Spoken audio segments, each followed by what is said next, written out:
Salutare prieteni și bine ați revenit pe canalul Dulcinele și dacă este prima dată când mă vizitezi, salut, eu sunt Oana și acesta este canalul meu cu rețete de prăjituri și deserturi făcute în casă.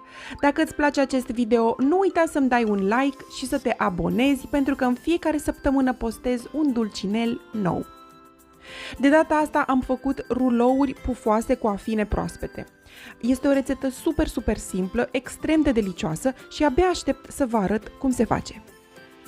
Prima dată ne ocupăm de aluatul dospit, așa că în lapte călduț am dizolvat puțin zahăr, drojdie uscată. Dacă folosiți drojdie proaspătă, mare atenție, echivalentul la 7 grame de drojdie uscată este 25 de grame de drojdie proaspătă. Am amestecat și am lăsat 5 minute până când s-a activat puțin drojdia, trebuie să facă un pic de spumă la suprafață. Am adăugat apoi unt, ou, am amestecat și am lăsat puțin deoparte.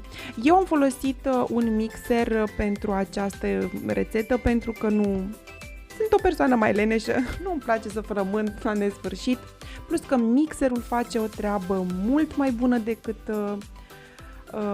frământarea manuală, așa că mă bazez pe el de fiecare dată când trebuie să frământ aluaturi. Așadar, am pus făină, jumătate din cantitatea de făină și ușor am încorporat ingredientele umede.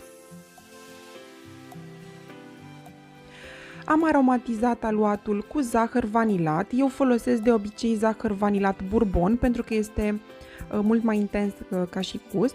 Apoi am adăugat în restul de făină jumătate de linguriță de sare. Mare atenție, sarea se adaugă la final pentru că dacă o adăugați la început, când se activează drojdia, sarea are tendința de a omorî drojdia, deci cel mai bine este să încorporați sarea la final.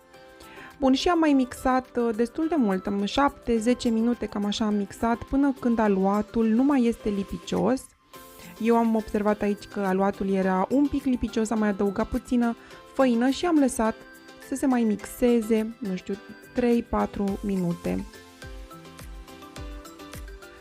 Am uns cu ulei un vas destul de înalt și încăpător pentru ca aluatul să aibă loc unde să crească în timpul dospirii. Bun, am luat aluatul, l-am pus în acest vas uns cu ulei, l-am acoperit și l-am lăsat la dospit timp de minim o oră. De obicei eu încălzesc foarte puțin cuptorul și las aluaturile la dospit în cuptor la o temperatură foarte mică.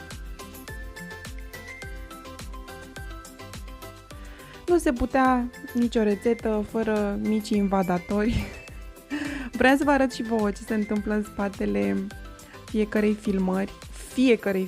De fiecare dată că sunt acasă și filmăm ceva dulce, trebuie neapărat să participe și ele.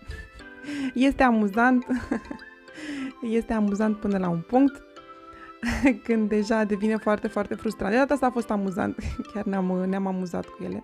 Bun, continuăm cu rețeta, facem umplutura de afine. Am folosit zahăr, zeamă de lămâie, coajă de lămâie, mare atenție, folosiți lămâi bio sau cu coaja netratată. Acestea sunt cele mai bune pentru sănătate în principiu, da, să nu fie coaja tratată. Am scos aluatul de la dospit, este foarte pufos și a triplat volumul. Sigur, trebuia verificat CTC-ul, sigur, gata, e bun, e perfect acum. Am pus făină pe masa de lucru, am scos aluatul și îl întindem cu un sucitor într-o foaie nu foarte subțire, dar nu întindeți foarte mult. Vreau să vă mai spun că eu iubesc rulourile acestea pufoase. Preferatul meu este acela cu scorțișoară pe care l-am făcut și aici pe canal. Găsiți linkul undeva mai sus pe ecran. După ce am întins bine aluatul, l-am uns cu unt, cu 50 de grame de unt moale. Am presărat zahărul aromatizat cu lămâie și am presărat afinele pe care le-am spălat. Sunt afine proaspete, nu am folosit congelate. Am folosit afine proaspete, le-am spălat bine, le-am scurs, le-am șters cu un prosop de hârtie și le-am presărat peste aluat. Apoi l-am rulat destul de strâns, am rulat aluatul strâns și mă pregătesc să îl tai.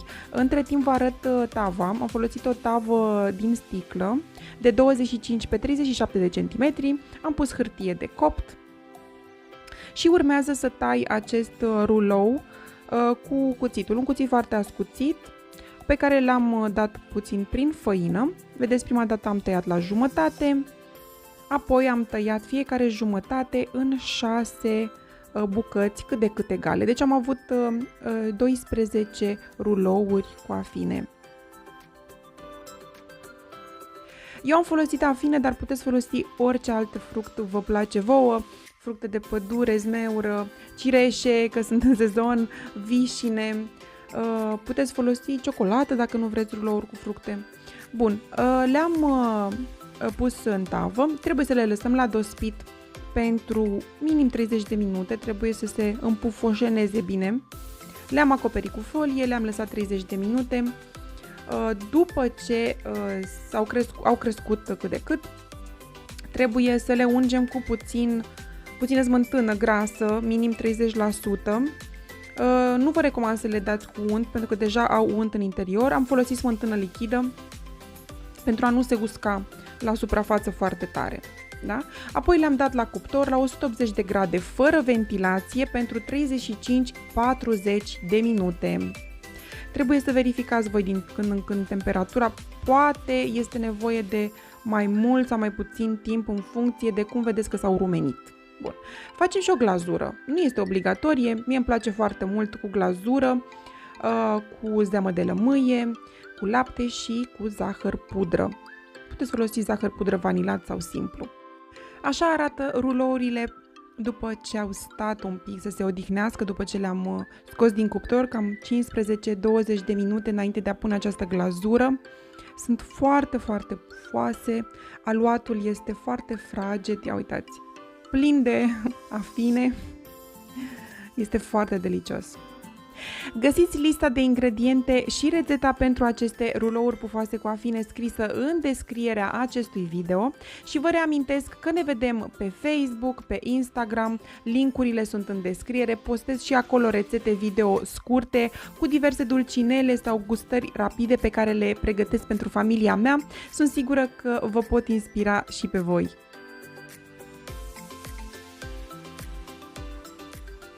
Vă mulțumesc că m-ați urmărit până la final, sper că v-ați abonat pentru că urmează și alte dulcinele minunate și până la următorul dulcinel de aici de pe canalul de YouTube.